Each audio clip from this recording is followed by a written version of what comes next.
नमस्कार मित्रांनो, आज आपण पौष्टिक अशा मेथीच्या लाडूची रेसिपी पाहणार आहोत। हे लाडू जरी मेथीचे असले तरी अजिबात कडू लागत नाहीत। ते कसे तर चला पाहूया।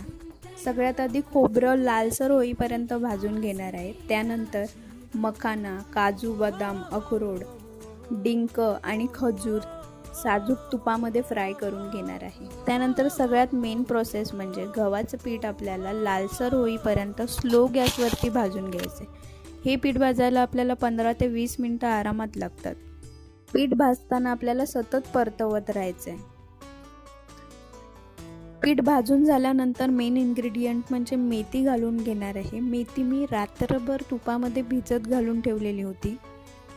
मेथी रात्रभर तुपामध्ये भिजल्यामुळे आपल्याला हे लाडू जास्त कडू असे लागत नाहीत।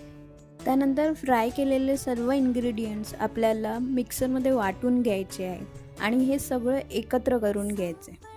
त्यानंतर चवीनुसार गूळ, वेलची पूड घालून आपल्याला मिक्स करून घ्यायचे। पुन्हा एकदा मिक्सरला लावून घ्यायचे आणि लाडू वळून घ्यायचे। मस्त टेस्टी आणि हेल्दी लाडू बनवून तयार होतात। नक्की ट्राय करा आणि व्हिडिओ आवडल्यास चॅनलला लाईक, शेअर, सबस्क्राईब करायला विसरू नका। थँक्यू।